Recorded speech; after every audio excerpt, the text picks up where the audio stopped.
Mr. Happy Living here, and I'm happy to be broadcasting from WYTV7 in the beautiful Queen City, Charlotte, North Carolina. I love entrepreneurs and clinical nutritionists and certified nutritional therapists and certified metabolic typing advisors and people from every walk of life that have discovered their reason for being on this planet. And that's why I love Reed Davis. He's all those things.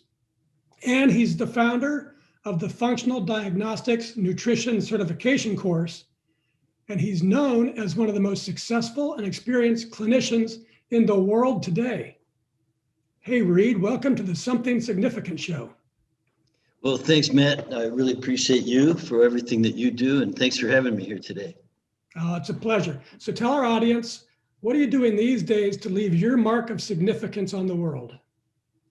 Thanks. Actually, I'm training a community. Some people call it an army of health practitioners, mostly health coaches and allied practitioners, how to do functional lab work, look at the underlying causes and conditions, and then help people with lifestyle management so that they overcome their health problems. We're doing that across the planet, and we're in 50 countries and thousands of people we've trained. So I think that's significant just for now. I think it's great. Look, see, take us back in time a little bit, let's say to the early 90s, and your decision to go back to school in your 40s and become a certified paralegal with the specialty of environmental and business law. It seems a lot different than what you're doing today. So take us back. It does. Yeah, sure. Well, I was just in a very exciting time. I'd moved to California from Ohio to raise a kid, way back then, and just thought California would be the place. And I decided at that time, hey, I'm going to take this opportunity and go back to school. So I did, and I just chose, it's a post-grad program at the University of San Diego. It was an amazing, very difficult program. Thank goodness I had my tapes to listen to on the way back and forth to classes every day. But I graduated with honors in environmental and business law. It was a paralegal program, as you said, and I went straight to work in the environmental field. So I had just a ball doing that for a few years, and then there was a natural segue to what I do now. Very good. What part of Ohio? Well, from Shaker Heights. Okay. That's outside Cleveland. Yeah, I was born in Columbus.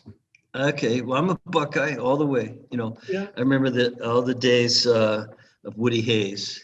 My dad went to school, played handball with Woody Hayes, and I was born on the medical center. So I was actually born on the campus. Only one of our 4 kids. Yeah. Yeah, beautiful. Still a Buckeye to this day. And funny, you're now in Charlotte because I lived there for a couple of years too, or just outside in Gastonia. So we've got some roots. Small world. So take us forward 10 years. How do you plan to be impacting the world in 2030 and beyond? 10 years from now, I will have left an entire army of practitioners and just thousands and thousands of practitioners who are working with the client. Most of them are going to be, independent health coaches. And a lot of doctors are turning to this. It's amazing how many physicians we've had. Some have even given up their medical licenses because they wanted to get rid of the handcuffs and just do what's best for people and help people. So again, we run labs. And we used all natural protocols to get people well. And it really put the power in the hands of the people because that's where it belongs. I realized that 20 some years ago that control of my health should be in my hands, control of all of our clients' health, and control of, as far as freedoms and things go, I'm helping practitioners to gain those kinds of freedoms that they need to practice the way they want. I love it. I love the whole functional medicine movement.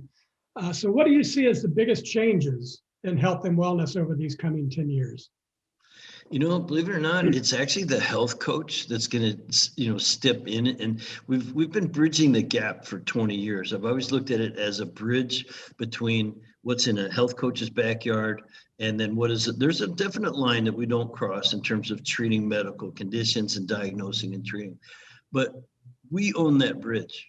Physicians are going to continue to do what they do, and thank God they're there to help people when condition is so emergent. When the downward spiral of deterioration is so contracted, that's when you need a physician. But when there's room, and in most people, it's pretty spread out. The downward spiral of poor health is very spread out.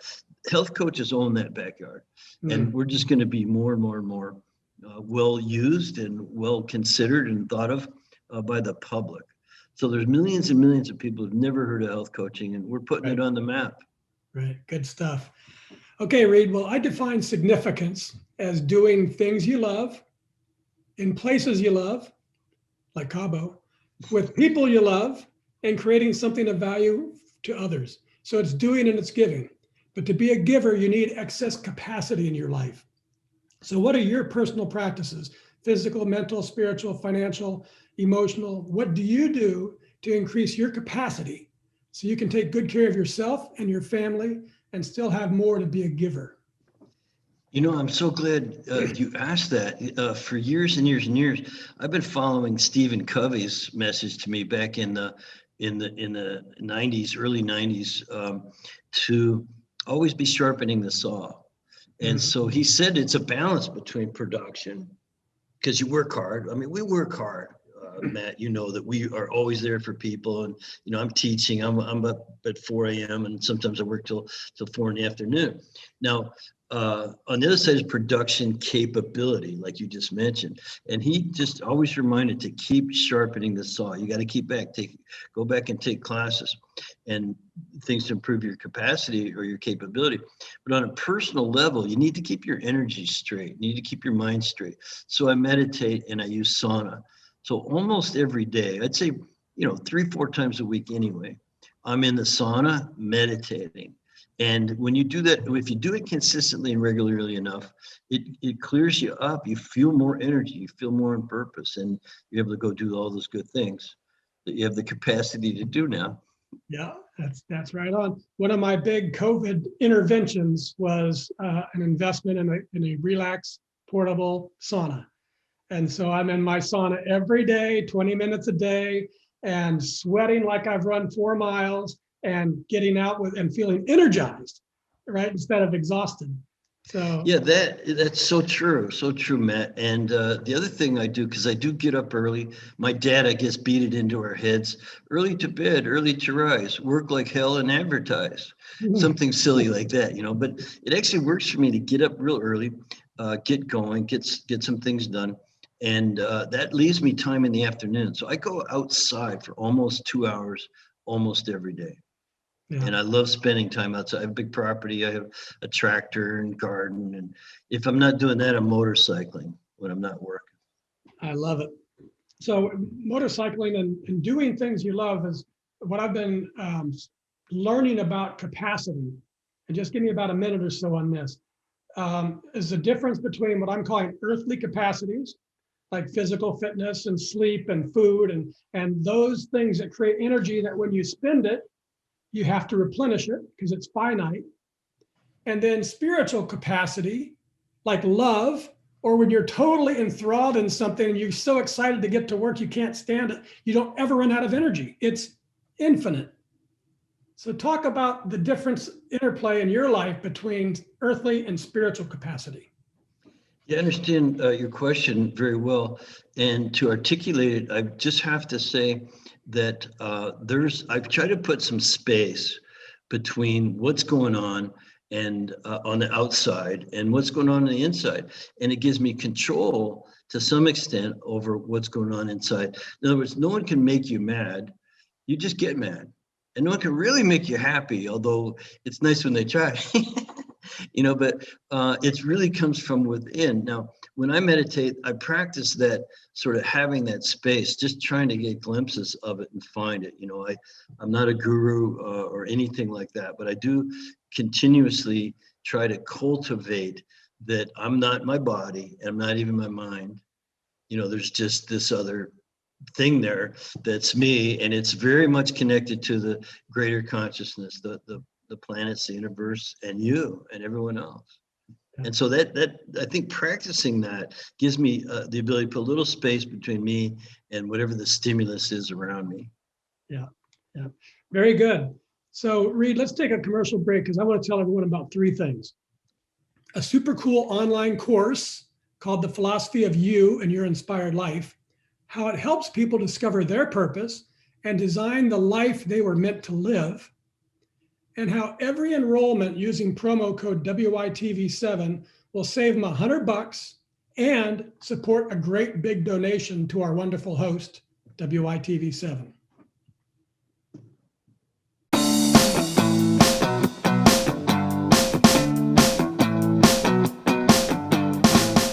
Mr. Happy Living here. I love good things made for good people. That's why I love Happy Living's online e-course. It's an 8-week-long deep dive into you and the inspired life you want to live. The life you were put here on this earth to live. The one that you and only you can live. 8 weeks of lectures and ideas and topics and supporting materials and powerful self-improvement tools. All designed for you. All designed to help you create the tools and the power and the confidence you need to discover your purpose and to discover the life you were meant to live and to feel incredibly inspired and motivated to decide you will live your life to its fullest. It's all designed to help you create the unique and distinct philosophy of you and your inspired life. Go to happyliving.com, select our e-course, and save $100 with promo code WYTV7. And for every enrollment, I'll donate another $100 to WYTV7. For $300 and about 30 hours, I promise you'll never, ever be the same again.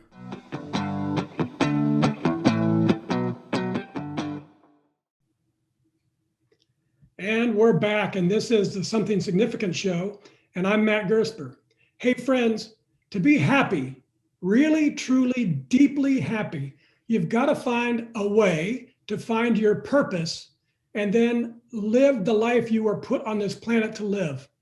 The philosophy of you and your inspired life is designed specifically to help you discover the real, authentic you in spirit, the person you were meant to be. And now, back to my delightful guest, Reed Davis. Did you know he's considered the Columbo of health because he loves teaching both licensed and lay practitioners to follow clues that reveal the underlying causes of people's health complaints instead of just treating their symptoms? Oh, our medical system needs a lot more of that. So Reed, in my second book, Turning Inspiration into Action, I explore the idea that big transformations and discovery of purpose often come from devastation, addictions, disease, death, disaster. Some big crisis shakes your life. But I've used a happier way and discovered the path to purpose in my life with inspiration. So was there a specific moment or a situation when either devastation or inspiration revealed to you the purpose that you were meant to live? Well, I think so. I can go back to the beginning when I started working in the clinic after the environmental law stint. So I was saving the planet, air, birds, water, trees, bees. It was very rewarding work. But I started to notice that the environment was killing and destroying a lot of these things. And I turned my attention to what's it doing to us people, including me. As I mentioned, I didn't want anything sneaking up on me. I wanted to be in control of my health. So I changed jobs. I went to work in a clinic. And the owner there unbelievably said I could go to her classes. She was getting her diplomate in nutrition. And quickly here, I said, heck yeah, I'll jump on that opportunity. She said I could work with her patients in between my classes. So while I was being trained as a nutritionist, originally, it was over 20 years ago, I got to talk to her patients. And the one story that was so inspiring, Matt, was told over and over and over again. Almost everyone walking in that clinic had already seen 5 or 8 or 10 different practitioners. And I thought, what a ripoff was the first thing. Like, something's wrong with the system. I really wasn't in medicine or the healthcare business. I read some books, for myself, but geez, that was the common story. And I just got so sick of hearing it. It didn't take long. And I said, you know what? I'm going to be the last person they need to see. No, that's kind of a joke when doctors hear that and stuff. Well, what would, you don't have any background. How are you going to be the last? Well, I didn't know that you couldn't do it. And I just determined that I was going to be the last person. I didn't care what their problem was because I wasn't a doctor. I wasn't going to diagnose and treat it like they had been. So I started studying the system. I started running labs. I ran thousands of labs on thousands of people and came up with my own patterns and recognitions and system of work. And so I think it was, to answer your question, going back to when I was able to say that first person, I'm going to be the last person you need to see. Definitely. And that's all I've done since. I've never tried to do anything since then, but this. What was the catalyst for leaving the environmental save the world to save the people? Was there something that happened, or just the truth is, I did my job so well. I was a senior vice president of a company, and I'm a really good organizer. And so I got everyone up and running and trained to do their job, so I didn't have to work. And I guess the president one day decided she would give my job to her boyfriend. So I actually lost my job, but it was the best thing that ever happened to me. I turned my attention at that point. I was already kind of doing it to, what's next, or how can I help people instead of just, air, birds, water, trees, bees. I mean, that's honorable. And I was on a mission then. I had a purpose then. But when I changed it to people, my life just really, it's been great. I love it. I just got goosebumps. I got fired too, and it led to one of the greatest things ever. And so I think one of the lessons that I've learned is, things happen for a reason, and sometimes you always can sulk about it. But if you just take those next few steps, you might find that something bad, I have in my life a lot, something bad turns into something really amazing. And it sounds like that happened for you. Yeah, I mean, it's true whether it's divorce or, we've all had things happen, and you just have to look for the silver lining every time. There's always something going to come out of it. Speaking of silver linings, we've talked about capacity and we've talked about purpose. And when you combine those two, the sky's the limit. It's what I call the happy formula. Capacity plus purpose equals happy. But I know the real magic of life comes when you add that fourth element of significance, doing work that creates value for others. So it's the happier formula.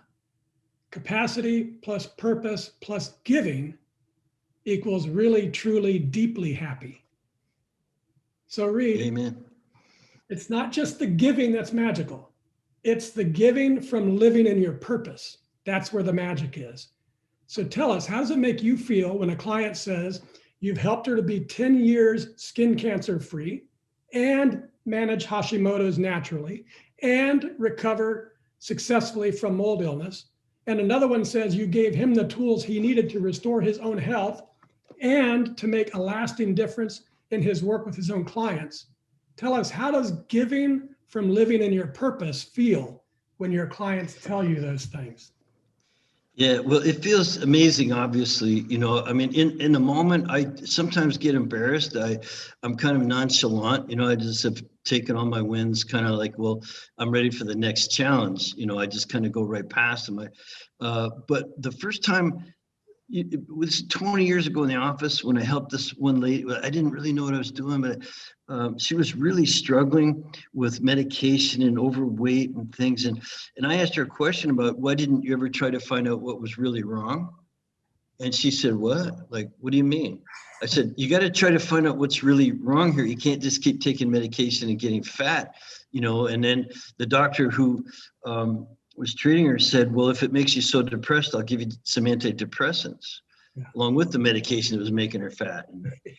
And man, her head snapped around so fast. And she obviously, within a few weeks, was overjoyed at what we were able to teach her and show her.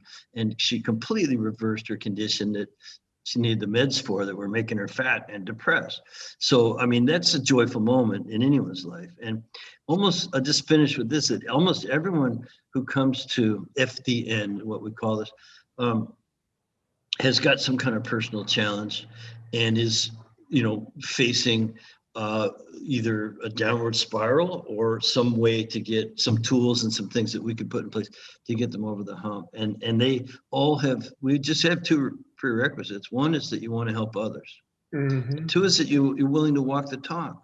And so that's all it really takes is the desire to help others and the willingness to walk your own talk, and then you're in. I love that. And just give me a minute or so. Tell our audience who's not familiar with the difference between traditional medicine and what's called functional medicine or naturopathic medicine, or what you're teaching. Explain the difference so that regular people can understand it. Well, it's as simple as you can treat the symptom or you can treat the cause. And what the problem with, and everyone kind of knows that now, we don't want to just take a pill or a patch, patch it up. We want to find out what's really wrong and fix it if we can. The problem with some of the people in functional medicine is they haven't quite got the entire mindset that the real underlying cause and condition of disease in this world, other than infectious diseases and accidents and things like that, those you automatically go to a doctor for. But almost everything else is a chronic degenerative process. And it's a combination of genetic potential plus the environment, which I spent years working in that, and then your own lifestyle and habits. And so what we believe in functional diagnostic nutrition, we call it FDN, it's known around the world now, is that you take that genetic potential, that lifestyle, and that environment, that's what got you into the trouble you're in. So that's what can get you out of the trouble that you're in. You lived yourself into your chronic fatigue and fibromyalgia and sinuses, allergies, moodiness, irritability, whatever chronic thing you have. It's going to be all three of those things or two of those things, or at least one of those things. And when it comes to the environment and lifestyle, we can change that. Yeah. And we can help your genes to not express in a bad way. So the causal factors are sitting, usually what I say to people is stop looking in the microscope and look in the mirror. Yeah, very good. Great stuff. Okay, let's wrap things up with the lightning round. Okay. I love to read one of my very favorite quotes and then peer into your brain and kind of see who you are and how you think by how you respond, telling us what the quote means to you. So the first one is from Helen Keller. Security is mostly a superstition. It does not exist in nature. Oh my, yeah, I think you have to be prepared for anything, anywhere, anytime.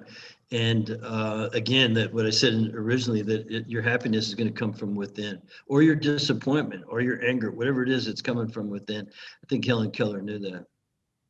Did you feel any differently about her quote before you took the big entrepreneurial leap in 2007? Did you have a false sense of security as an employee? I didn't have any sense of security as an employee. And it was one of the first jobs I'd ever had. I was in my 40s, and I'd been an entrepreneur from the time I was, 22 at least. So yeah, there was no sense of security there for me. And look how it turned out. Yeah, good. Okay, this is from Lionel Messi. He says, I start early and I stay late, day after day, year after year. It took me 17 years and 114 days to become an overnight success. Yeah, isn't that one of the most common types of sayings there is? I remember one of my first business I had in my own, I went 14 years without a vacation. Now, some people say that's stupid and you weren't doing the self-care and all this, but I'm no stranger to hard work. I said early to bed, early to rise, work like hell and advertise. And it's always worked for me. Very good. This is one of my own. The more you say no to what you don't want, the more time, energy, and resources you'll have to dedicate to the things that matter most. Yeah, I'm with you. You got to say no to a lot of things that might have their appeal, but when your purpose is higher and you are doing some good in the world, I mean, I think that's what does it for me. Is I know. Plus, you and I, we're kind of older, wiser, right? So you're not as tempted, perhaps. Yeah, I know. We got to think about that one. But yeah, so temptation's right there for you all the time, and you can make a conscious decision to go for that temptation, but make it a conscious one. Don't let it just happen by habit. So if I decide to go have a drink with some buddies, I'm consciously deciding That's what I want to do. That's the time to do that. But most of the time, it's not my decision. Yeah. From Hemingway, it's good to have an end to journey toward, but it is the journey that matters in the end. Oh yeah, well, I kind of, that reminds me of when I tell people about we're all on a stairway to health, and I don't know anyone at the top of the stairway. It is a journey. You've got stairs to climb. Sure, there's work to be done, and you can look at people with a lot more steps than you have and help them up the stairway. But we're all just on it. And again, I don't know anyone at the top, so you might as well enjoy it, right? Might as well enjoy it. This is from Goff, and it's the show's anchor.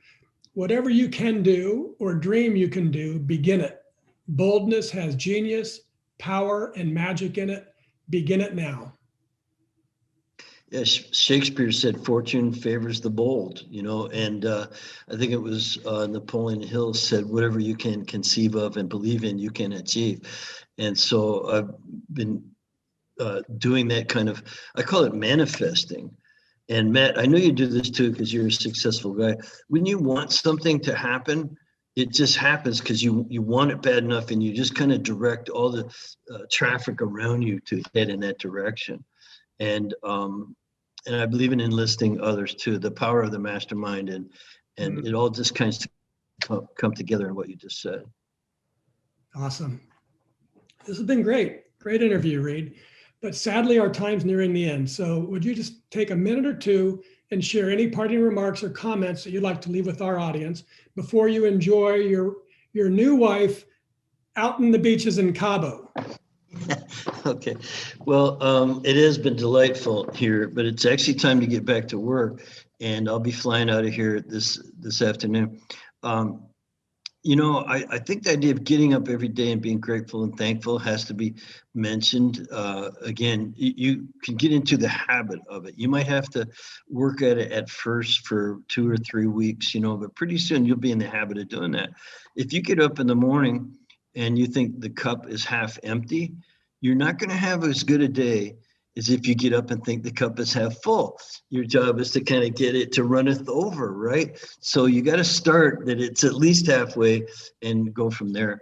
So, and I'm not just talking about positive mental attitude. There are times when it's okay to suffer, you should probably learn to process pain as well, but get it, then process it, get rid of it, get past it. And don't have too big of a rear view mirror. It's been one of my favorite sayings is I don't look behind me very long or very hard. I'm always looking forward, getting up. And I'm excited about what's on the other side of the horizon. And you can almost put it in your head, your mind, what's that going to look like? And next thing you know, it's starting to come right at you. And it could be a beautiful thing. Yeah, so getting up, getting the day started right is really important to me. And probably going to bed too. I go to bed early, make sure I'm well nourished and that I've, taken care of business, turn all the lights out and make sure it's real quiet. And I could still do some breathing, a little bit more kind of a meditation to get to sleep early. That way, when you wake up, you're refreshed, ready to go again. Good stuff. Thank you, Reed. And now, folks, it's your time to show a little love to our broadcast hosts, because every little bit matters. So if you hear my voice and you were inspired by today's show with Reed Davis, please donate what you can to WYTV7. They're a 501c3 charity on a mission to educate, empower, and encourage. They do good works with your kindness. And Reed, I really admire the leap you took from employee to entrepreneur after making years of medical observations and conclusions about why some people get better and some do not. And then launching into an entrepreneurial world as your own boss on a mission to share what you'd learned, on a mission to educate as many people as possible about natural health and wellness so they in turn may educate others. So Reed, thank you for doing what you do and for giving from living in your purpose and making the world a healthier and happier place while you're at it. Thanks, Reed. And right back at you, Matt. Thank you. As always, I want to thank WYTV7 for hosting and promoting our show so we can keep interviewing inspiring guests like Reed and reaching folks out there ready to create their own extraordinary lives. A special thank you to our sponsors for the month of April, The Philosophy of You and Your Inspired Life, and Happy Living. Remember, I'll donate $100 for each and every enrollment for the entire month to WYTV7. So tell all your friends too. Go to happyliving.com, select our e-course, and enroll today like your absolute best life depended on it. And most especially, thank you, viewers and listeners. You'll find links to websites and social media and all things Reed Davis. Find him, friend him, go to his website and hire a coach to get healthy and feel good again, or even to find out how he can help you become a coach yourself. From me to you, dear friends, I love you and I want you to be happy.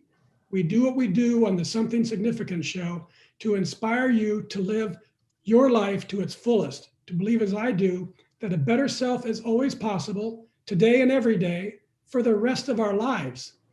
2020 is history. Spring is in the air and it's calling you to be bold.